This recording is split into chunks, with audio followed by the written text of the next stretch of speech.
Mesdames et messieurs, chers amis, il est à l'heure pile. Hein, on a vu qu'on avait un public de spécialistes, alors il ne faut pas les énerver. Chère Françoise Reynaud, vous le savez, nous avons souhaité placer cette année 2019 sous le prisme de la métamorphose, celle d'Issy-Moulineaux depuis près de 4 décennies, telle que présentée par le talentueux Raymond Depardon au sein de notre musée, dévoilant son regard sur les bâtiments emblématiques de notre ville dans son exposition Paysages d'architecture, une promenade à Issy. Elle est le résultat de l'immense chemin parcouru au long de ces décennies pour faire de notre territoire un modèle durable, responsable, solidaire, citoyen, qui rayonne par son extraordinaire attractivité. C'est ensemble que nous avons su façonner cette terre dynamique où cohabitent harmonieusement performance environnementale, mixité sociale, dialogue entre tous les acteurs de la cité. C'est une ville qui respire, un organisme vivant, qui se développe et qui attire. Le cycle des entretiens d'Issy s'est approprié à son tour le thème « Métamorphose, Issy se réinvente ». Il a vocation à développer une réflexion sur la ville de demain et ses enjeux. Le paysage urbain soulève en effet des questions d'ordre esthétique, social, environnemental, et ce cycle donne la part belle à l'architecture qui participe à la vie quotidienne et au bien-être de chacun. Nous avons donc l'honneur d'accueillir ce soir Françoise Reynaud, célèbre architecte dont la renommée est à la mesure de son talent. Vous êtes, chère Françoise, une botaniste de l'architecture, comme vous aimez à le rappeler. Dans chaque bâtiment, vous voyez un être vivant dont l'implantation est une condition importante de sa réussite.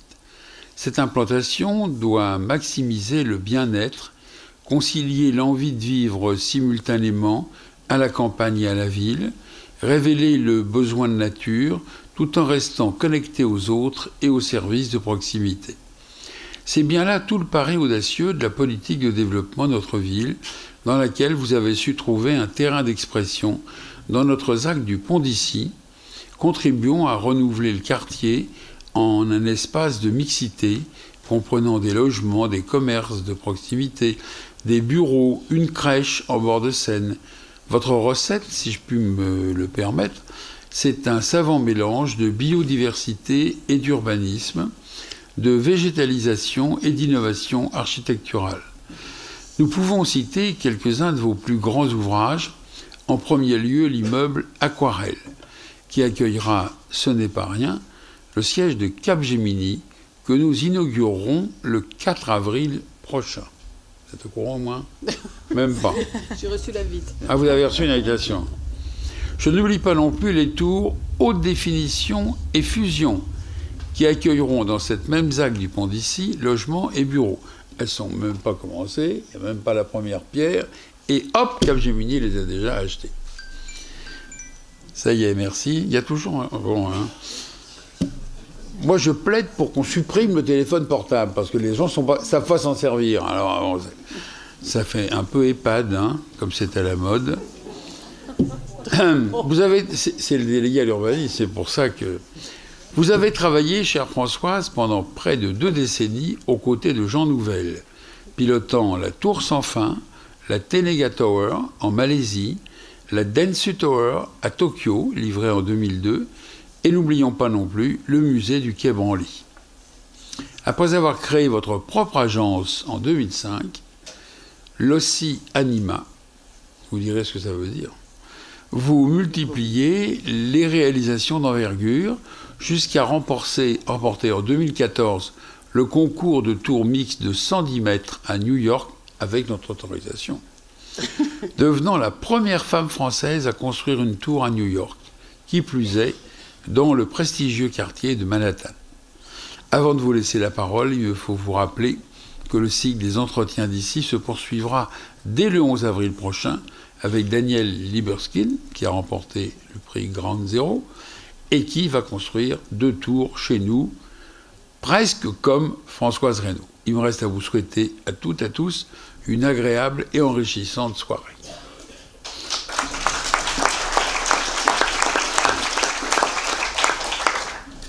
Merci beaucoup, monsieur le maire. Vous étiez tellement informé que vous m'avez quand même...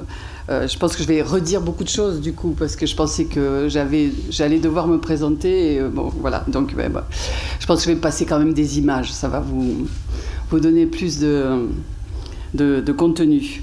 Donc, ce cycle de conférences s'appelle effectivement la ville demain. La ville demain, pour moi, évidemment, c'est une ville qui va se densifier. C'est peut-être un mal pour un bien, mais je ne sais pas. En tout cas, c'est un mal nécessaire. C'est un mal nécessaire, mais qui doit se faire dans certaines conditions. Mais la ville doit se densifier. C'est une nécessité face aux défis démographiques et écologiques pour stopper l'étalement urbain. Tout le monde, je pense, en a pris conscience aujourd'hui. Donc, les constructions en hauteur, les tours... dont effectivement je vais parler beaucoup, puisque ma conférence s'appelle Habiter, et puis le graphisme montre que je vais quand même parler de choses qui montent en hauteur, sont une réponse et bien sûr dans certaines conditions nécessaires. À Issy-les-Moulineaux, on a trouvé évidemment entre la Seine, le parc et de l'île Saint-Germain, et puis on a trouvé vraiment que ce site... Et puis la desserte, la desserte des réseaux de transport public, on a trouvé qu'il y avait évidemment tout ce qu'il fallait pour imaginer une ville dense et une ville qui pouvait monter et qui était une véritable plateforme d'essai sur comment on pouvait considérer que la ville pouvait demain être à la fois en hauteur et proche de la nature.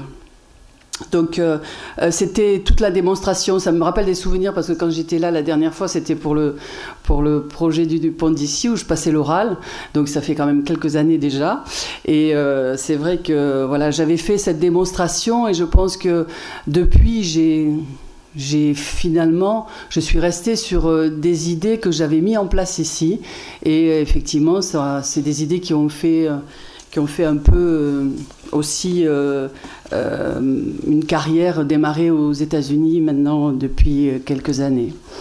Donc pour moi, il y a 3 conditions essentielles pour pouvoir envisager de monter en hauteur. C'est d'abord de faire monter le sol. Pour moi, ça, c'est vraiment une nécessité. Quand vous dites que... C'est vrai que je considère mon métier un peu comme un métier de botaniste, parce que je pense que, en tout cas, les tours que j'ai faits ici, les Moulineaux, et les tours que je fais partout, en tout cas que je conçois partout, c'est avec l'idée que ce ne sont pas des ovnis qui tombent du ciel. Ça, c'est vraiment, je pense qu'on va arrêter de penser que les tours peuvent être des sortes de météorites qui tombent et qui et qui détruisent tout sur leur passage.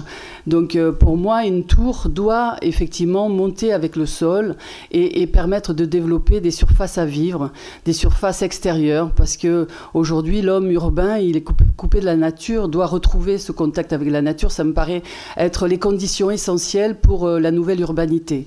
Donc partout, chaque fois que je fais des projets de grande hauteur, j'imagine des conditions de développement de terrasses, de loggias, d'équipements qui permettent aux gens de pouvoir profiter de ces espaces en hauteur, de vivre dedans, dehors, et de profiter des éléments de la nature qui sont effectivement plus proches de nous quand on est en hauteur. Construire en hauteur, c'est aussi construire en faisant monter la végétation, évidemment. Et ça c'est peut-être que sur les tours du pont d'Issy, on ne la voit pas encore, mais c'est vrai que c'est une des conditions aussi qui nous rattache effectivement et qui fait le lien entre le sol et le ciel. Donc ma deuxième conviction pour arriver à construire correctement et bien vivre en hauteur, paradoxalement, c'est le sol. Donc le sol doit être libéré pour des activités, des commerces, parce que les activités, enfin les programmes génériques que sont le logement ou le bureau, ça ne crée pas la vie au sol. Donc il faut qu'on invente, alors il y a des commerces quand on peut les avoir, mais autrement il faut inventer d'autres dispositifs, d'autres programmes. Je pense qu'aujourd'hui la ville peut inventer des programmes plus sociaux, des programmes qui peuvent vraiment faire en sorte de faire vivre au niveau du sol tous ces bâtiments bâtiments de grande hauteur. Donc la troisième conviction, et ça c'est ce qu'on a réussi, je pense, beaucoup sur le pont d'ici, c'est la mixité urbaine. Pour nous, c'était vraiment un des points essentiels, mixité sociale et mixité de programme, parce qu'une ville, une ville comme on l'entend demain, c'est une ville, il faut arrêter les zonings, on le sait, c'est une ville qui est sûre, saine, durable, de jour comme de nuit, et le week-end comme la semaine. Ça, c'est aussi quelque chose de très important. Je crois que sur le pont d'ici, de ce point de vue-là, même si ce n'est pas encore achevé, je pense qu'on a vraiment réussi quelque chose de formidable.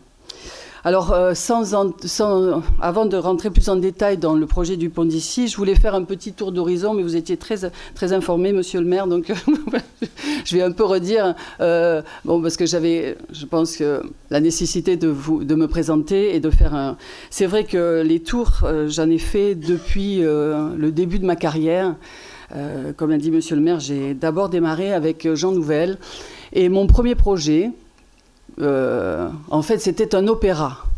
Et bizarrement, c'était un IGH, donc un immeuble de grande hauteur. Donc voilà, ça a démarré, parfois c'est incongru la façon dont les choses démarrent. Et on était en présence d'un directeur de l'opéra qui avait des grandes visions, il voulait un grand cadre de scène, donc on a bien été obligé de mettre la salle des ballets au-dessus de son cadre de scène surdimensionné, donc on s'est retrouvé au-dessus de 28 mètres. Au départ, on ne voulait pas ça du tout, mais donc on s'est retrouvé à devoir faire un IGH. Alors pour vous, c'est peut-être un mot, mais c'est vrai qu'il y a des règles de sécurité qui concernent donc les immeubles de grande hauteur et qui sont très strictes, hein, et donc on s'est retrouvé à faire un opéra et qui était un IGH. Donc c'est vrai que le Centre Pompidou est un IGH aussi, c'est pas... Peut-être que tout le monde ne le sait pas. Donc on s'est retrouvé quand même avec des conditions extrêmement compliquées. Et là, j'ai fait mes armes. Et c'est vrai qu'à partir de là, j'étais vraiment cataloguée comme, même si j'aime pas ça, mais comme spécialiste. Une fois qu'on a fait ça, on pouvait tout faire. Donc après ce projet-là, donc il y a eu la Tour sans fin. C'est un projet dont j'aime parler parce que c'est un projet qui m'a occupé longtemps, avec lequel j'ai fait vraiment le tour du monde des tours parce qu'il fallait justifier qu'on était capable en Europe de faire un projet de cette ampleur-là. C'était une tour qui devait être construite à côté de la Grande Arche, de 425 mètres de haut. C'est une tour extraordinaire. Et en fait, je vous en parle parce qu'aujourd'hui à New York, il se passe des choses qui ressemblent à ça et qui sont extrêmement intéressantes. Nous, on n'a pas réussi à le construire. On est allé très loin. On avait presque passé les marchés d'entreprise. Et donc, c'était une tour qui avait un élancement de 1 à 10. Et là, c'est vrai que là, on est vraiment en train de parler de choses, de projets assez extraordinaires et qui demandent une qualité d'ingénierie hors du commun. Donc grâce à cette tour, j'ai fait le tour du monde des tours, appris beaucoup auprès de tout. C'était comme une sorte de parcours initiatique. Après ce projet-là, il faut changer de...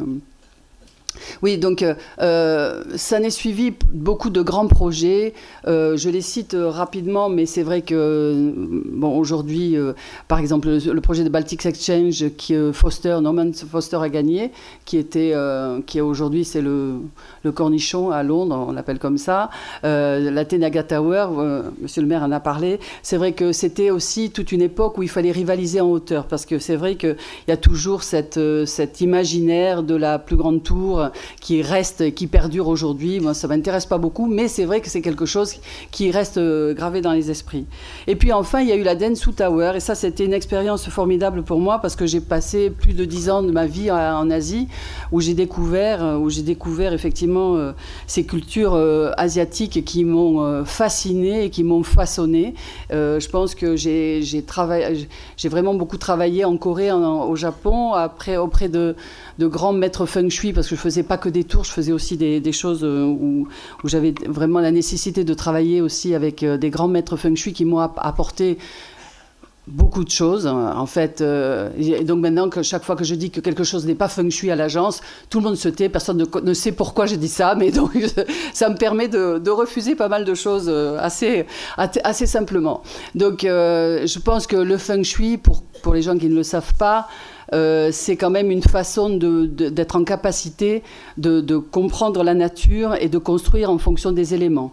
Donc il y a beaucoup de superstitions autour du Feng Shui qui ne m'intéressent pas, mais il y a vraiment une connaissance du terrain, une connaissance des éléments, une connaissance du climat qui fait qu'on ne construit pas la même chose au même endroit. Et ça a vraiment marqué, je crois, à la fois ma philosophie et mon travail par la suite. En 2005, j'ai fondé mon agence et 2 ans après, mon agence Loki Anima, ça veut dire, c'est déjà un peu feng shui, hein, puisque Loki Anima, ça veut dire l'âme des lieux en latin. Donc c'était déjà aussi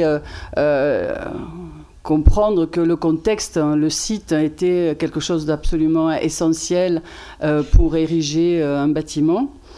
Et donc avec tout de suite, on a été très vite sélectionné pour des projets très emblématiques. Là, ce que vous voyez à l'écran, c'est le projet du TGI. On a travaillé 18 mois, on a perdu contre Renzo Piano, mais bon, contre Renzo Piano, on accepte de perdre. Non, j'ai eu très mauvaise, mais on a travaillé pendant 18 mois. Ça a été... Alors, si on avait pu gagner, ça aurait été la première tour bioclimatique qui n'aurait jamais été construite. Donc voilà, c'est beaucoup de travail, beaucoup de déception évidemment, mais bon... c'est ça, la vie d'un architecte. Ensuite, des grands projets aussi au Vietnam. Donc, un grand complexe. Donc, ça devait être la porte d'entrée de Ho Chi Minh City. Un immense complexe de mixité avec hôtel, logement, habitat. Alors là, on avait inventé un système de logement, un principe de logement qui était proche de l'habitat vernaculaire des Vietnamiens, où en fait on rentrait dans chaque appartement par un jardin, à l'intérieur des tours, protégées par ces résilles en ductal que vous voyez là. Donc c'était très, très révolutionnaire en fait, mais très proche de ce que les gens avaient l'habitude d'avoir au niveau du sol. Et puis en 2007, on a gagné enfin le pont d'ici. Donc là, ça a été vraiment pour nous un démarrage extraordinaire, puisque il est rare qu'on se voit confier un projet d'une telle ampleur, et avec un site où il fallait être à la hauteur de cette qualité. Et ce qui est vrai, c'est qu'il y avait tout pour faire de la grande hauteur. Et ce projet a évolué. Il a évolué parce que le projet que l'on a gagné était très différent, évidemment, mais basé sur le même constat. Et donc, on a effectivement livré nos 3 tours de logement, le campus dont on a parlé, avec son extension. Et puis, on attend avec impatience de démarrer la tour Keiko. C'est presque 2 tours. Hein. C'est 2 tours. La tour Keiko, c'est une tour siamoise, en fait. C'est une tour qui tient compte... c'est une tour on va dire, qui, selon les règles de sécurité, est en dessous de 50 mètres le dernier plancher, mais qui par des proportions, par un travail effectivement plastique de proportion, et pour aller chercher les vues et pour faire monter le sol, puisque ça fait partie aussi de toute la problématique, y compris pour les bureaux, c'est-à-dire d'arriver à faire que dans les étages, les gens puissent trouver des terrasses, là, en l'occurrence, sur la tour Keiko, tout le RIE, c'est-à-dire les espaces communs qui d'habitude sont relégués au sous-sol, sont dans les étages. Avec une grande terrasse ensoleillée. J'ai peur qu'ils travaillent un peu moins. Mais bon,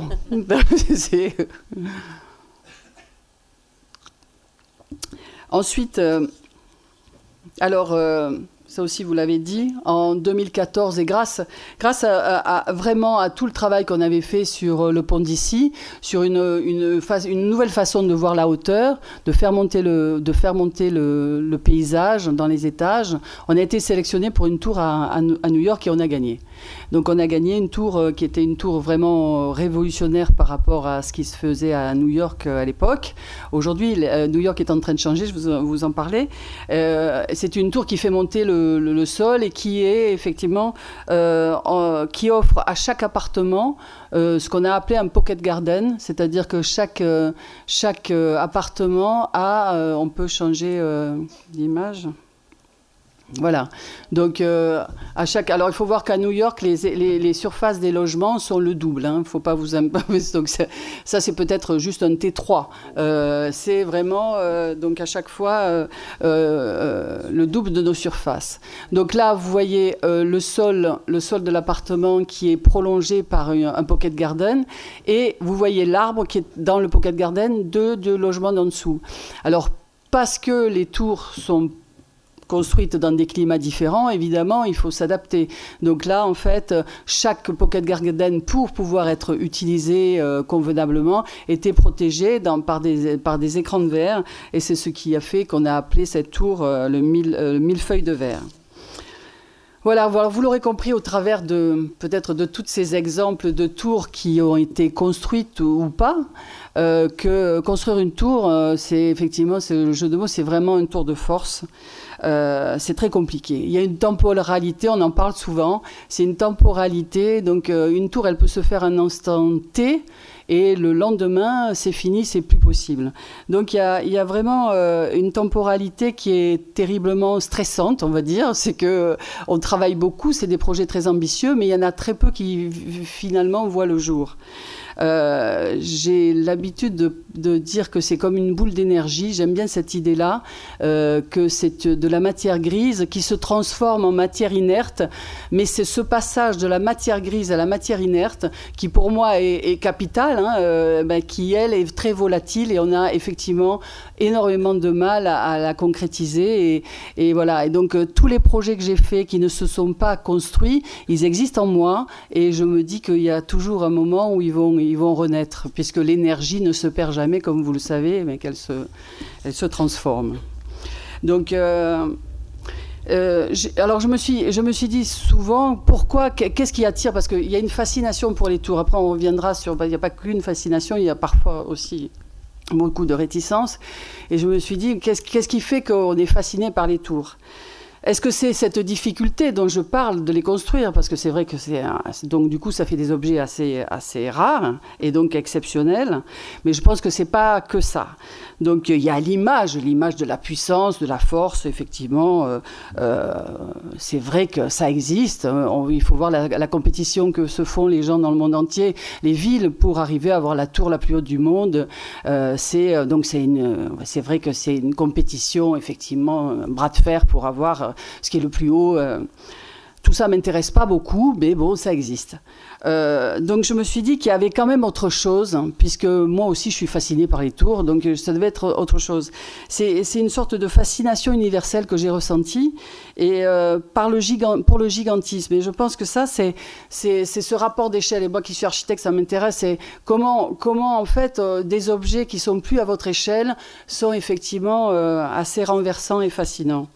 Et moi, c'est ce qui m'arrive encore, et j'ai beaucoup de chance puisque je travaille à New York, et moi j'aime New York, je suis fascinée par New York. C'est une ville, je sais que je ne suis pas la seule, je pense, c'est une ville qui m'émeut toujours beaucoup, et c'est une ville hérissée, hérissée de tours, ce que j'appelle les tours stalagmites, puisque c'est des tours qui, pour effectivement faire rentrer la lumière, puisque la lumière c'est la vie, doivent se réduire au fur et à mesure qu'elle monte dans le ciel. Et je trouve... C'est une ville, alors vous voyez à gauche, et c'est une ville qui est en train de se transformer complètement, puisqu'il y a cette tour-là qui vient de se faire, qui a été inaugurée, je pense, il y a très peu de temps. C'est la tour d'un architecte qui s'appelle Vignoli. Alors ça m'intéresse parce qu'en fait, c'est une tour qui en fait, c'est la copie en mode carré de la tour sans fin, 425 mètres de haut, 42 mètres de diamètre. Là, c'est la même chose. C'est-à-dire, c'est des tours qui sont à la limite de la constructibilité. Parce qu'il ne faut pas croire que c'est la hauteur d'une tour qui fait sa difficulté, c'est le lancement d'une tour. Parce que alors, tous les gens qui vous disent que c'est compliqué de faire une tour haute, ça n'est pas du tout compliqué, il suffit d'avoir la base qu'il faut. Donc ce qui est compliqué, c'est de faire des tours élancées. Et ça, c'est une prouesse.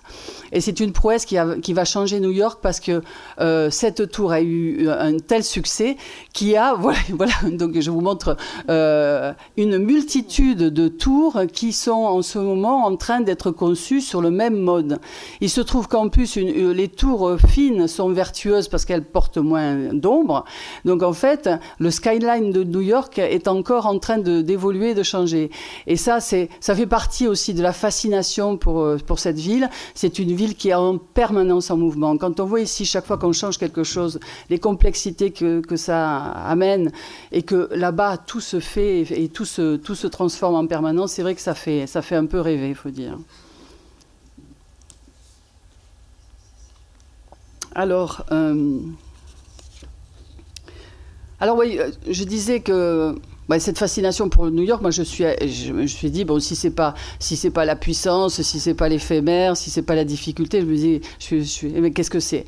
En fait, ça m'a plu de penser que c'était en fait un rapport à l'enfance, un rapport, parce que finalement on se dit que quand on est petit, et tout le monde est passé par là, tout est trop grand. Tout est trop gros, tout est hors d'échelle et tout est inaccessible. Et vous avez vos parents qui sont tellement incroyablement, c'est des géants. Donc moi j'ai l'impression que cette fascination pour les hauteurs, elle est peut-être aussi tout simplement universelle parce qu'elle a un rapport à l'enfance et que moi ça me plaît plus d'imaginer que ce sont des émotions finalement qui nous rappellent des émotions enfantines. Donc j'ai ressenti et quand je pensais à ça, j'ai ressenti très fortement cette émotion enfantine. Alors là, je vous montre quelque chose que j'ai adoré. Il y a très peu de temps, je suis allée à Barcelone et j'avais jamais visité la Sagrada Familia. Construite, finie, parce que pendant longtemps, c'était en travaux. Et là, avec le génie de Gaudi et de son biomorphisme, on rentre dans cette Sagrada Familia. On a l'impression d'être un petit insecte dans une plantation de fleurs. Enfin, c'est vraiment un truc incroyable et c'est vraiment d'une émotion folle. Et je pensais que c'était aussi ça, en fait, ce rapport, cette distorsion d'échelle qui crée aussi cette empathie et cette fascination pour le très grand et pour le gigantesque. Alors, pour pas vous ennuyer trop longtemps, j'ai voulu aussi vous parler du gigantisme aussi dans d'autres domaines. Et je pense qu'il y a des choses qui se sont faites, notamment les Royales de Luxe ont joué sur cette magnifique distorsion et rapport d'échelle. Je trouve que c'est des spectacles vivants qui sont extraordinaires et qui sont effectivement très populaires. Et je pense que ça fait partie aussi de cet imaginaire collectif. Il y a aussi dans les mythologies religieuses et dans les récits mythologiques, là il y a des géants. J'ai découvert ça en fait en cherchant des exemples que je connaissais pas sur des géants de la Bible antédiluviens qui sont extrêmement étonnants. Et puis bien sûr le voyage de Gulliver avec ses distorsions, avec ses géants et ses lilliputiens, de là que vient effectivement le terme. Et puis aussi il y a au cinéma, et puis au cinéma ça nous ramène à la ville, King Kong, qui pour moi est un film absolument extraordinaire, que j'adore, et qui effectivement mêle à la fois la fascination et aussi nous effraie beaucoup, puisqu'il y a ce rapport effectivement à non seulement à la ville en hauteur, mais à ce géant à la fois doux et terrible. Donc il y a ces deux facettes dans le gigantisme. C'est ça qui nous intéresse et ça nous intéresse surtout en Europe et en France parce que les tours ont eu mauvaise presse pendant très longtemps. C'est compliqué de faire des tours ici, c'est très très compliqué. Il y a toujours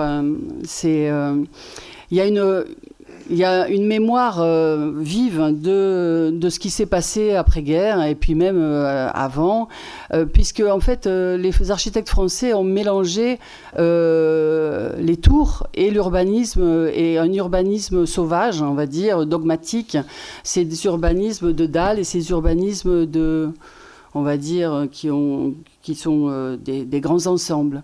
Et donc ça a fait que les tours ont eu tellement de mauvaise presse, et pour cause, que nous, chaque fois on a un devoir de résilience, en fait. Chaque fois qu'on crée un bâtiment, qu'on y pense, il faut qu'on pense à tout ce qui a été fait et mal fait, et parce que c'est vrai qu'il y a de la matière, donc c'est très compliqué. Et c'est c'est vrai, je parlais tout à l'heure de ces tours qui tombent du ciel, parce qu'il y a effectivement ce quartier, ces urbanismes dogmatiques, mais il y a aussi ces tours qui tombent du ciel et qui créent des déflagrations. Bon, il y a le quartier Montparnasse qui a encore des stigmates de tout ça. Et donc ça a été terrible. Et nous, architectes, urbanistes, on est en train de... voilà, on pâtit de cette douloureuse histoire. Alors, voilà, je vais montrer, je ne peux pas m'empêcher de le montrer, le tour, le plan de ce grand architecte Le Corbusier, qui a effectivement été terrible pour nous tous, puisque bon, c'est le plan de Paris, hein, pour ceux qui ne le savent pas. Donc, c'était une idée bien sûr, de tabula rasa et de tout réinventer.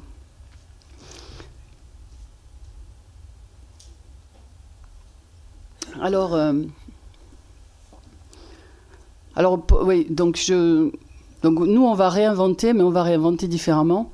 Je vous l'ai dit, pour moi, il y a 3 conditions essentielles, et c'est ce qu'on a fait sur le pont d'ici, c'est faire monter le sol, hein, libérer le sol et mélanger les programmes. Ça me paraît être les trois conditions nécessaires pour qu'on puisse effectivement vivre qualitativement en hauteur. Alors, je parlerai d'abord de la tour ADN, parce que... Enfin, excusez-moi, parce qu'il y a des communicants après qui changent le nom des projets. Donc, pour moi, c'est la tour ADN, mais c'est HD2. HD2. Et donc, HD2, c'est une histoire un peu insensée, parce que Claude Cagole est là-haut, et c'est lui qui m'a donné le cahier des charges. Il m'a dit, Françoise, pour cette tour, il faudrait vraiment qu'on puisse regarder le ciel et peut-être les étoiles quand la pollution sera résorbée. Et j'ai trouvé que c'était... on m'avait jamais donné un cahier des charges aussi poétique. Je trouvais ça absolument extraordinaire. Et donc la tour ADN, c'est une tour où on peut, effectivement, où chaque appartement peut non seulement regarder la Seine, ça c'était très compliqué, mais aussi regarder les étoiles. C'est-à-dire qu'il ne s'agissait pas de faire des balcons, il s'agissait de faire des terrasses. En fait, il s'agissait de faire des terrasses de dernier étage à chaque étage. Donc, c'était un peu compliqué. Donc, il a fallu faire... Alors, c'est pour vous expliquer que rien n'est gratuit. Donc, que toutes les formes que l'on met en place à l'agence, dans nos dispositifs, tout a une explication. Donc, on pourrait dire, mais qu'est-ce qui lui a pris à cet architecte de faire des trucs en encorbellement, etc. Et en fait, on a inventé un système, c'est pour ça que j'ai la tour ADN, c'est-à-dire c'est pour que les séjours ne se superposent pas, il faut évidemment que les séjours ne soient jamais au même endroit. Donc, ça pose des énormes problèmes de tuyaux, etc. Je vais vous passer les choses les pires. Et donc, en fait, pour que non seulement les séjours et donc les terrasses qui sont dépendantes de ces séjours ne se superposent pas, il faut effectivement avoir des plans différents à chaque niveau. Et qu'en plus, aucune terrasse ne soit à même niveau pour que les terrasses de derrière puissent aussi voir la Seine. Alors c'est peut-être un peu compliqué, mais c'est vrai que chaque fois je dis, sur cette tour ADN, même si vous avez des appartements qui sont à l'arrière, vous voyez la Seine, personne ne me croit, mais c'est la vérité. Donc grâce à ce système, c'était quand même une prise de tête incroyable. On a dû multiplier les descentes pour avoir effectivement la capacité de tourner. Et donc voilà, c'est évidemment avec cette idée formidable de se dire que voilà, tout le monde devait habiter un dernier étage, qu'on est arrivé à faire ce projet-là.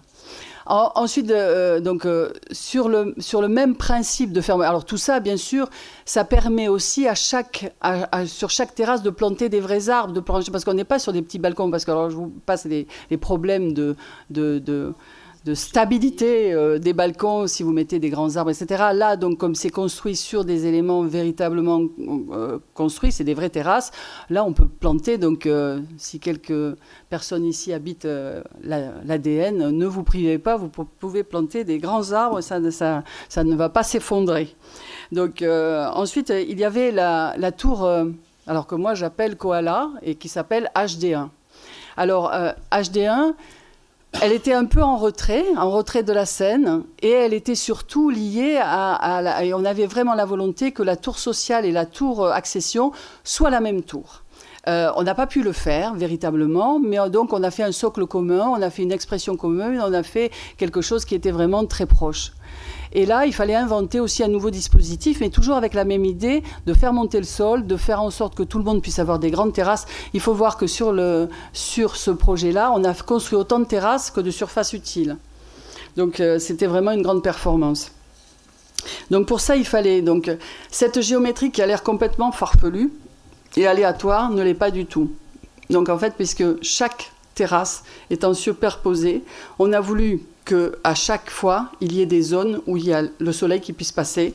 Donc c'est pour ça que les terrasses ne se superposent pas véritablement.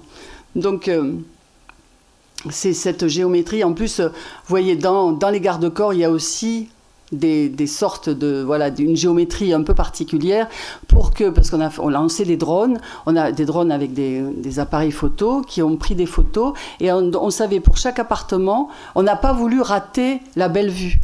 Donc pour chaque appartement, on a fait en sorte qu'on puisse avoir la vue, la meilleure vue qui soit de l'endroit où les gens vont sûrement mettre leur sofa et leur salon. Et donc tout ce travail qui a l'air aléatoire ne l'est pas du tout, c'est un travail d'une géométrie vraiment très précise. Là, pour vous dire, c'est un des premiers projets où on a utilisé Revit en France, c'est-à-dire qu'on a tout modélisé dès le début, tout a été modélisé en 3D et on a vraiment réussi à faire en sorte de savoir pour chaque appartement quelles étaient les vues qu'on allait avoir. Alors dans ce dispositif, comme je vous ai dit qu'effectivement, on n'aimait pas trop les balcons parce que ça crée effectivement des ombres et que finalement les balcons c'est relatif, c'est bien aussi de ne pas en avoir. Donc effectivement les balcons ne se superposent pas complètement, mais là aussi on s'est dit que puisque c'était comme ça, on allait faire en sorte que les sous-faces des balcons soient des réflecteurs de lumière. Et donc tout est en nacré et donc ça fait la lumière se réfléchit comme dans les parasols des photographes, vous savez, et ça renvoie la lumière à l'intérieur. Donc voilà, on a accompagné ce dispositif de quelque chose de complémentaire pour améliorer encore la lumière à l'intérieur des logements.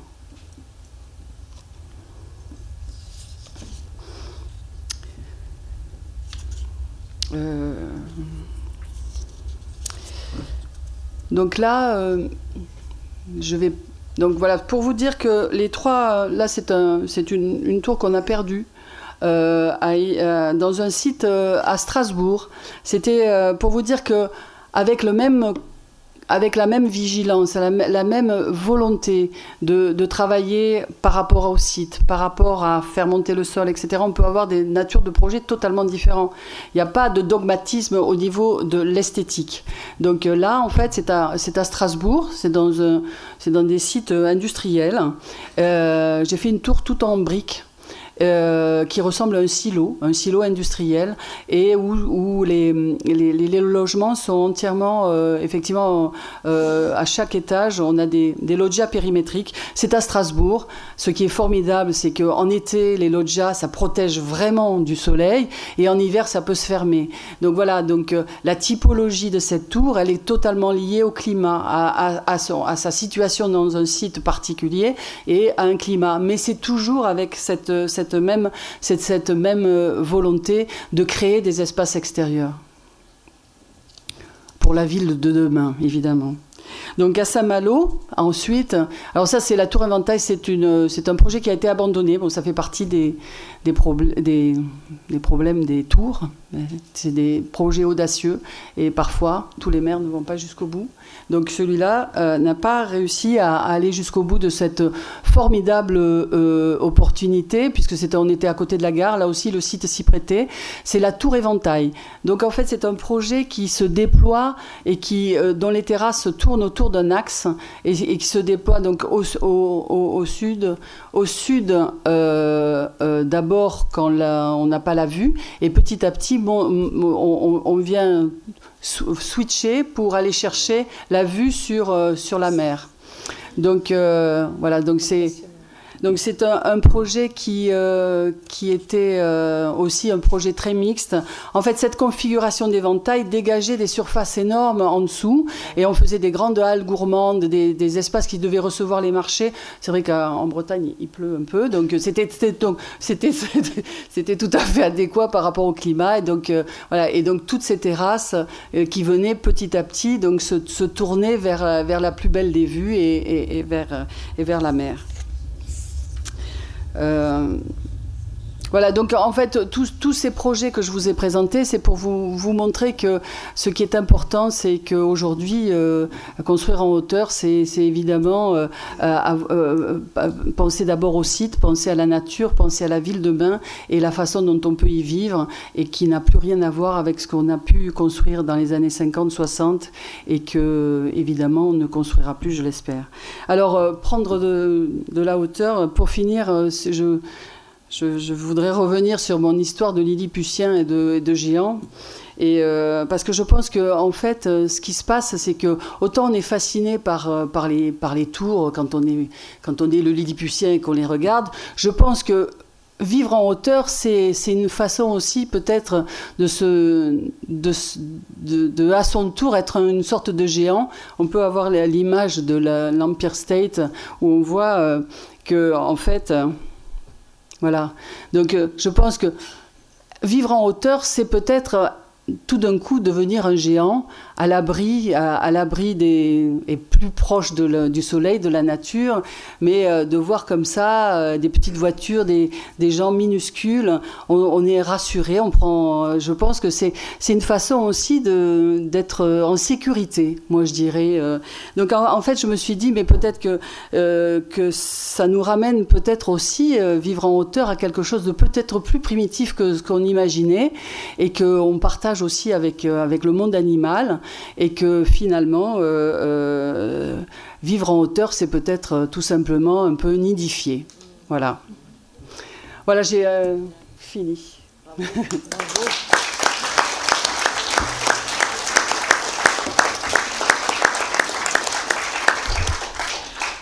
Merci beaucoup pour tout ce que vous nous avez dit, pour cette intervention vraiment très intéressante et passionnante. Vous nous avez dit tout à l'heure, l'énergie ne se perd jamais, elle se transforme. Alors moi, je peux vous dire ce soir que l'énergie de notre mère André Santini ne se perd jamais et qu'elle se transforme avec la volonté et la vision de toujours faire évoluer le cadre de vie sous le signe de l'innovation et de la modernité. Et on parle beaucoup du bien vivre ensemble et accroître le bien vivre ensemble. Et dans ce que vous nous avez dit tout à l'heure, ce que j'ai trouvé de passionnant particulièrement, c'est que la technicité architecturale, dans ce que vous nous avez dit, en tout cas si j'ai bien compris, est au service de l'humain. Et dans ce que vous travaillez, dans ce que vous réfléchissez, dans ce que vous dessinez, dans voilà, tout ce qui peut être la technique. Et moi, je n'en revenais pas de votre réflexion là, sur les balcons, ou dans tel sens, dans tel autre, ou avoir toujours la vue sur la scène. Vous pensez toujours et vous avez toujours dans cette idée l'humain. Et je trouve que c'est ça qui est important et c'est ça qui est passionnant, j'imagine, dans votre métier. Oui, je pense qu'il faut concevoir les projets de l'intérieur. Et puis le reste, je pense que c'est quand ça fait du sens, quand on sait qu'on va rendre les gens peut-être un peu plus heureux, je pense qu'à partir de là, les choses sont déclinées. C'est vrai que je n'ai pas parlé, par exemple, de la façon dont après on écrit un projet. Les projets ADN et Koala, après il fallait avoir une écriture architecturale. On a parlé de sédimentation, on a parlé d'érosion, parce qu'en bord de Seine, c'est vrai que ADN est structuré avec des matériaux tous différents et qui vont effectivement s'éclaircir vers le ciel. Donc il y a quelque chose qui m'a alimenté, c'est l'histoire de ce bord de Seine et un bâtiment qui est comme une sédimentation. Et l'autre, qui était effectivement plus torturé, comme une érosion. Donc après, il y a plein de choses dont je n'ai pas parlé là, qui viennent effectivement rajouter à un vocabulaire architectural. Mais pour moi, ce qui compte d'abord, c'est effectivement créer les conditions de vie. Est-ce que vous avez des questions peut-être à poser à Madame Reynaud? En tout cas, on a de la chance de vous avoir ce soir et vous avez eu un public attentif. Est-ce qu'il y a des questions? Oui? Trop de tours côte à côte ne crée pas trop d'ombre. Par exemple, la tour ADN rend la tour Koala complètement dans l'ombre tout l'après-midi. On a vraiment beaucoup travaillé sur le positionnement des tours et de toute façon il y a toujours une ombre portée. Par chance le soleil effectivement est furtif, donc il y a toujours un moment où évidemment, mais dans toutes les rues, en fait ce qui est étonnant c'est qu'on ne se pose pas la question dans une rue parisienne. Une rue parisienne, elle porte ombre. Vous avez la moitié du temps, même si elle est au soleil, elle ne va pas prendre le soleil. Donc en fait, là aussi, je pense qu'effectivement, un bâtiment, quel qu'il soit, va porter une ombre. Vous pouvez être dans un petit village et avoir l'ombre du voisin qui va vous empêcher d'avoir votre carré de fleurs à l'endroit où vous avez envie de l'avoir, malheureusement. Donc évidemment, je peux vous assurer qu'on a vraiment travaillé. D'ailleurs, vous voyez bien que les deux tours ne sont pas alignées. Donc on a vraiment travaillé pour que précisément l'ombre portée de ces tours soit minimisée. Elles existent, c'est indéniable. Mais c'est un travail aussi précis. Mais ça, on peut pas y échapper. Mais je vous dis, dans les rues non plus. Hein. S'il vous plaît, par rapport au coût de ces... J'allais dire, c'est que dans l'immeuble social, il a la même fabrication que l'immeuble à 12 000 € à côté. Et les gens, donc des toutes petites gens, ont un balcon, en fait, en terrasse, en jardin. Alors, c'était très drôle d'entendre leur réaction au début. Ils disaient « Oh, j'ai un jardin. Oh. » Ils ne sont pas habitués. Ils viennent de l'avenue de Verdun. Vous voyez l'avenue de Verdun? Alors là, ce n'est pas le soleil qui brille. Hein. Et donc, les gens ont eu un vrai plus en arrivant là. Je te racontais que je voyais l'autre jour 3 petites mamies qui étaient dans le coin, qui m'ont dit « On a été là, on ne bouge plus. Hein. On ne bouge plus. » Et il y en avait une qui avait 2 enfants handicapés. Vous n'imaginez pas le bonheur qui était arrivé. Elle quittait l'avenue de Verdun, qui est misérable, qui est vraiment... c'est le Marseille avant l'effondrement, quoi. Et les gens ne disent rien, il n'y a pas de recours. Quand on leur a dit, vous allez être démolis, on m'a dit, tu verras, ils veulent pas être expropriés et tout. Tu parles.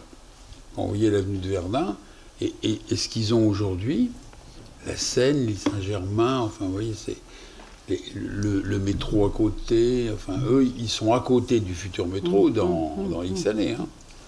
Donc, ils ont tout de suite compris. Et maintenant, c'est vrai que ça se fait.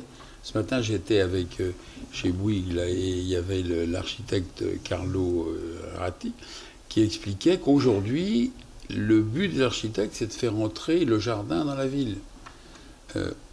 On a beaucoup d'espaces verts sur la ville, et j'ai demandé à mon adjoint Knussmann où on en est, et en fait, on ne le voit pas assez. C'est pas assez vendu. Il faut que les gens réclament. Par exemple, chez BNP, j'ai été voir l'aménagement interne, hein, et il y a des plantations. Ils ont même fait une télé sur la terrasse où ils mangent et tout. Il y a des plantations et tout le monde trouve ça très bien. Voilà. Donc, Françoise Reynaud était en avance pour ça. Pour des gens qui n'avaient jamais demandé un petit jardin, hein, les pauvres. Moi, j'avais prévu d'aller là pour embêter ma voisine, Madame Pontois. Mais j'ai appris que Cotillard avait acheté au-dessus et qu'il s'était mis un jacuzzi. Alors, avec le bol qu'on a, je me suis dit, je vais être rafraîchi bientôt, dégâts des eaux et tout le bordel. Alors, Françoise m'avait rassuré, mais...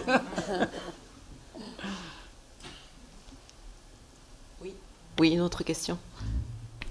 Oui, merci pour cet exposé. Et je dois dire que moi, j'ai été assez séduit par la tour ADN parce que je l'ai vue se construire en kayak. Hein. J'ai fait partie d'un club de kayak et je passais tous les samedis, tous les dimanches, comme ça, et je voyais la tour se monter. Et je la trouve très originale. Par contre, il y a une question que je me posais, et c'est avec ces pièces qui sont excentrées du bâtiment central, est-ce qu'il doit y avoir un problème de chauffage particulier, parce que ça doit se refroidir plus que si elles étaient intégrées dans le corps central. Est-ce qu'il y avait une astuce pour justement compenser cette exposition? Non, parce qu'on a tout isolé. Oui, On a oui, entièrement tout isolé. Ça veut dire que les sous-faces, les murs et la terrasse est entièrement isolée. Donc en fait, oui, ça a des surcoûts, mais c'est entièrement isolé. Donc il y a un surcoût sur l'isolation, mais évidemment qu'en termes de chauffage, le bâtiment est tout aussi compact au chauffage que s'il n'y avait pas ces excroissances. Mais vous avez raison. Mais c'est très original. Tout a été vendu en 2 mois, hein, je vous rassure. Ah oui, oui. Ce qui était amusant Des vues quand extraordinaires. on a fait... Hein. Vous vous rendez compte, hein? Des vues Essayez sublimes. de monter dans les étages. Mais à côté, donc, vous avez le 3e immeuble qui est HLM, à 70 € le mètre carré. Hein. Alors, quand on a inauguré, il y avait un petit black au rez-de-chaussée. Alors, je me méfie toujours des assimilations. Donc, je lui dis bonjour. Je dis qu'est-ce que c'est? Est-ce qu'il fait le ménage? Est-ce que vous habitez là? Oui. Et vous habitiez où avant? Rue Guilmer. Alors, rue Guilmer, c'était un taudis de merde, un foyer d'immigrés, vous voyez. Et là, vous êtes bien là? Superbe, vous vous rendez compte? C'est très très rare que des gens ne rejettent pas le nouvel habitat, quoi. Là, quand vous voyez la rue Guilmer, hein, on l'a refait d'ailleurs, on l'a refait et relogé les gens. Je raconte toujours que quand j'ai été à Pompidou, un jour de grande détresse, etc., et toutes les infirmières étaient noires et gentilles. Et comme par hasard, c'était elles la nuit, tu penses bien. Mais pour faire les prises de sang et autres, elles se débrouillaient mieux que les jeunes filles, mieux que les autres. Alors un jour, il y en a une qui me dit « Vous êtes le maire d'Issy-les-Moulineaux ?» J'ai dit « Oui. » Vous habitez où? À Doma, rue Guilmer. Ah oui, je vois où c'est. Vous allez me donner un logement? Elle n'a pas dit avec le tchoc-tchoc, non. Avant ou après avoir... Voilà. J'ai dit oui, oui, bien sûr. Et on a pu reloger. Bouygues a refait l'immeuble, a relogé une partie des gens, et on a pu reloger les gens. Alors j'étais content. Malgré moi, j'ai été reconnaissant. C'est des braves femmes, vous savez. Vous vous rendez compte, ces femmes qui, comme par hasard, c'est elles qui font la nuit. Hein, et elles font le sale boulot, quoi, hein, les prises de sang, les piqûres, les trucs. Mais elles continuaient d'habiter depuis 10-12 ans dans un truc. Alors maintenant, je vais aller visiter d'ailleurs officiellement bientôt. Vous demandiez les chiffres des espaces verts, monsieur le maire. Alors, c'est 60 hectares d'espaces verts pour l'ensemble du territoire icéen, ce qui représente à peu près le quart de la surface de la ville qui est en espace vert. Et rapporté à l'habitant, c'est 8 mètres carrés par habitant. Et on va développer encore. Voilà. Alors, c'est une des vertus d'ailleurs enfin, je ne sais pas si Madame Reynaud me rejoindra, c'est une des vertus de la vie en hauteur, justement, c'est de pouvoir permettre à certains moments de récupérer des surfaces au sol pour faire des espaces de déambulation réservés aux zones piétonnes et aussi des espaces verts. Il faut rajouter aussi qu'il y a le site et puis que la crèche dans l'immeuble qu'a fait Madame Reynaud est remarquable. Oui, on parle, oui. Il faut voir les têtes des mamans quand elles amènent leurs gosses. Oh, c'est merveilleux. C'est très bien situé. C'est un véritable pas dans le logement social. Non, mais ça, c'était très important d'avoir pu intégrer une crèche en pied d'immeuble et puis bientôt un restaurant. On va avoir un restaurant qui va s'ouvrir 7 jours sur 7. Ça fait partie aussi des choses qui font que les quartiers sont réussis. Qui a choisi Madame Reynaud comme architecte? Oui, non, pas pour celui-là. Si, chez Paulette. Ah non, mais Paulette, moi, j'ai pas fait. Ah, mais en fait, il m'a dit qu'il vous avait pris. Merde. Non, j'ai pas fait Paulette, mais ils sont venus gentiment me demander si tout allait bien et j'ai trouvé que c'était vraiment formidable. Et en fait, j'ai fait un autre restaurant avec lui. Oui, mais c'est vraiment un personnage formidable et je pense que ça va être très bien. Renaud, vous savez, avec sa petite charrette là. Avec le café Renaud, qui est à Boulogne. C'est des gens intéressants, ça. Mais il met de l'argent. Hein. Ah oui, il met son argent. Il a fait un travail remarquable.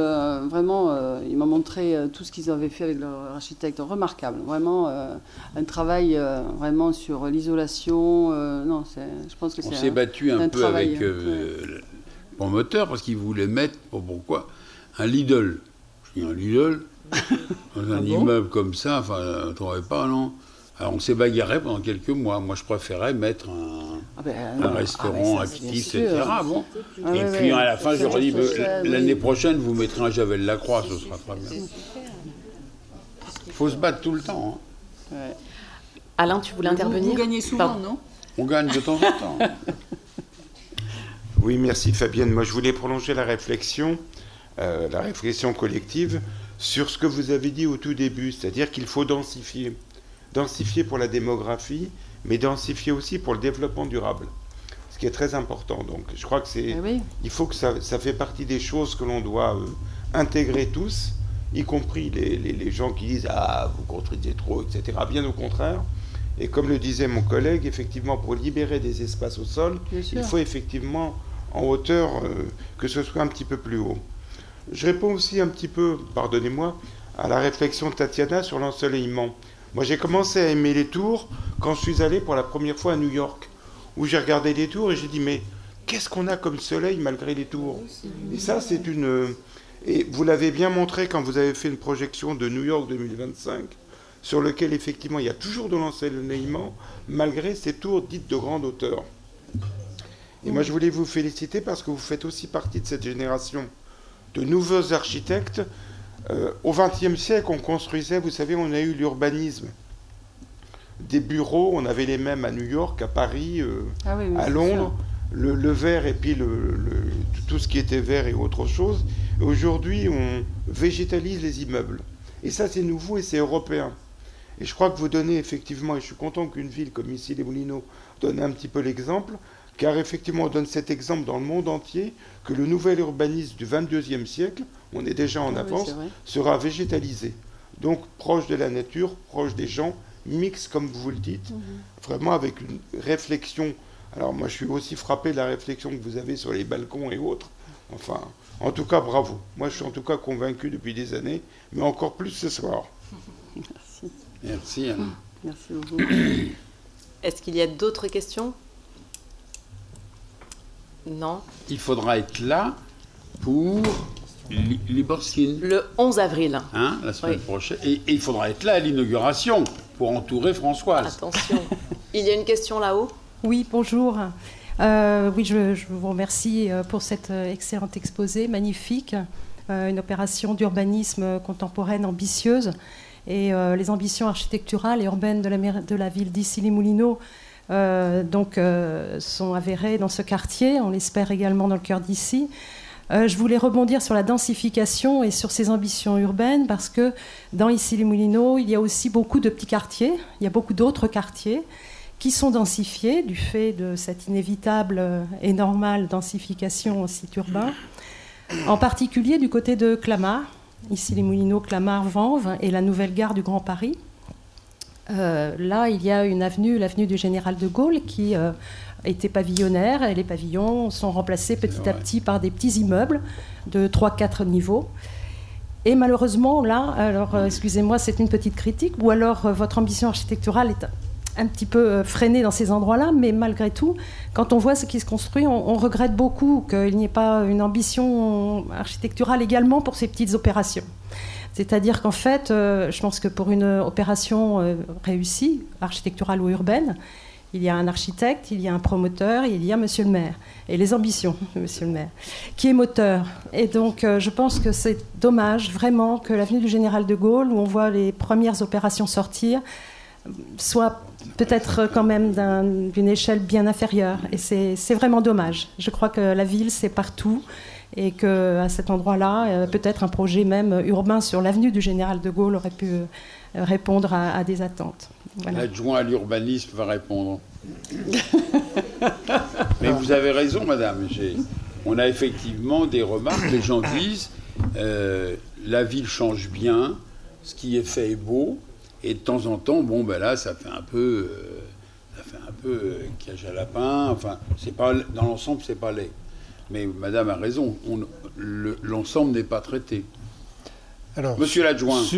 Sur l'avenue du Général de Gaulle, effectivement, c'était une zone essentiellement pavillonnaire que l'on a quand même, dans le cadre du PLU, le plan local d'urbanisme, préservé notamment en termes de hauteur, sans pouvoir malheureusement toujours préserver les pavillons, puisque quelque part quand on impose des interdictions de vente ou autre, on ne satisfait pas forcément le droit à la propriété qu'ont les gens.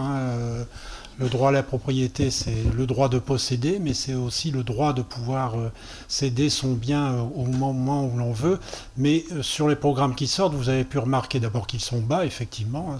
C'est un urbanisme limité dans sa hauteur, et on s'efforce quand même, et il y a eu des refus de permis de construire pour des raisons esthétiques, parce que ça ne nous plaisait pas, surtout dans un quartier qui avait sa personnalité, son originalité, et on s'efforce là encore que les petits programmes, mais qui sont moins visibles et sur lesquels peut-être on s'attarde moins que sur les tours, parce que les tours, elles s'imposent à l'œil, alors que les petits programmes se fondent beaucoup plus dans le paysage, et on est peut-être moins attentif et moins sensible aux aspects architecturaux de ces petits programmes, mais on fait attention aussi qu'ils préservent, en termes de hauteur en tout cas, leur environnement.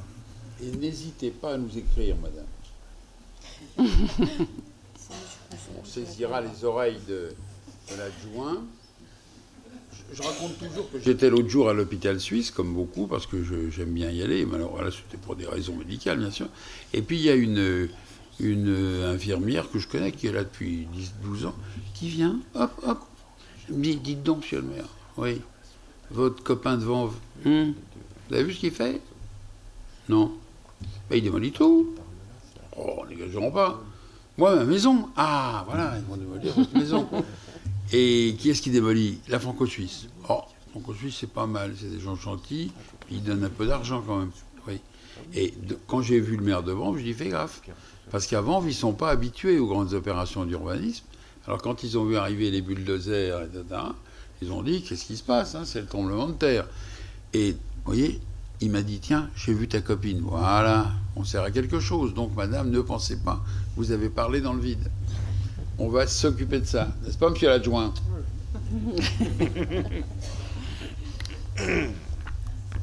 Une autre question là-haut? Bonsoir. Alors moi, je ne suis pas ici à Moulineau, je suis de Boulogne. Mais je m'intéresse aussi à ici Moulineau, donc je ne connais pas tous les points. Mais je trouve qu'ici, à Boulogne, il y a une politique architecturale beaucoup plus globale et pour moi plus moderne. Donc est-ce qu'à un moment donné, il y a une compétition entre les deux villes? Est-ce que vous vous parlez? Est-ce qu'il y a des logiques de réponse de l'une à l'autre entre les deux rives, on va dire? Après, le reste, je ne connais pas Avenue Général de Gaulle et tout ça, mais c'est vrai que moi, Boulogne, qui ne suis pas de Boulogne d'origine, à chaque fois que je me balade, je trouve le nouveau quartier est plutôt une réussite. Et qui est vrai qu'il est logique avec toute l'architecture des années 50. Enfin, il y a une espèce de globalité plus logique. C'est vrai qu'ici, Moulineau, que j'ai quelques amis, je ne trouve pas cette logique aussi forte. L'adjoint. Alors, ça a été un peu approché tout à l'heure, dans la présentation qu'a fait Madame Reynaud, l'évocation d'autres quartiers à Issy-les-Moulineaux. C'est vrai qu'à Issy-les-Moulineaux, on essaye aussi de constituer une sorte de laboratoire d'architecture urbaine et de ne pas confier tous les aménagements urbains à un seul architecte ou un seul style d'architecture, mais justement de mêler plusieurs styles architecturaux qui font aussi la réputation de la ville et qui constituent aussi l'attractivité de la ville dans ce domaine. Ce n'est pas pour rien que des architectes de renom, dont Françoise Reynaud fait partie, viennent travailler à Issy-les-Moulineaux, j'allais dire se bousculent pour venir travailler à Issy-les-Moulineaux, parce qu'ils savent que leur style architectural propre peut être accueilli, peut être expliqué, peut être compris. Après, la liberté urbanistique appartient encore au maire, donc à chaque maire d'impulser et de donner le style qu'il entend donner à sa ville. Mais les gens sont assez contents de l'évolution de la ville au point de vue architecture quand même. Je ne sais pas si c'est votre avis. Les gens disent c'est bien, c'est bien. Mais à Boulogne, il y a eu un moment important avec Mallet Stevens, etc. Il y a eu une période où il y avait des grands architectes. Nous, on en a eu aussi à un moment dans les Saint-Germain, et puis maintenant, on les a dans les grands immeubles. C'est quand même Ports-en-Parc qui a fait le siège de Bouygues, qui a fait le siège de La Poste, qui a fait le siège de Colas, c'est pas mal quand même. Hein. C'est Villemotte qui a fait l'école du barreau, qui va faire l'hôtel de la Reine Margot. C'est quand même des grandes signatures. Françoise, un des griefs qu'on nous faisait, c'est jamais une femme n'a fait un immeuble aussi gros. Voilà. Et les femmes étaient cantonnées dans la dentelle. Et c'est vrai qu'Aquarelle n'est pas gros. Hein. Et alors les deux autres tours que vous avez vues sont très belles, très fines. Et moi, je suis très content que tout le monde ait trouvé que Madame Reynaud avait un vrai talent. Et on va le voir donc dans quelques jours. En tout cas, Monsieur le maire, pour pouvoir faire connaître ce qui se passe sur la ville et les transformations de notre ville, moi je suis ravie que la culture participe au projet et au cycle Métamorphose avec l'ensemble de mes collègues ici présents, avec un travail transversal et tous ensemble pour pouvoir mieux faire connaître dans le cadre des conférences comme celle de ce soir, la prochaine donc le 11 avril, comme l'exposition de Raymond Depardon au musée de la carte à jouer qui expose l'ensemble des photos, alors un certain nombre en tout cas, de photos de différentes architectures sur la ville. Voilà, nous allons poursuivre le Clavim également avec les ateliers des petits archis, donc du plus petit jusqu'au plus grand, hein, pour pouvoir faire connaître tout ça. Et vous êtes évidemment invités à participer à l'ensemble de ces conférences, à aller au musée si vous n'y êtes pas encore allé, et à vous promener dans la ville. Monsieur, vous êtes de Boulogne, je vous invite à vous promener dans les rues d'Issy-les-Moulineaux que vous apprendrez à mieux connaître et à peut-être aimer encore plus. Avec Fabienne. Voilà. Merci beaucoup en tout cas Madame Reynaud pour votre intervention ce soir, riche et intéressante. Et je vous invite à aller prendre un verre tous ensemble et continuer à échanger en salon Élysée.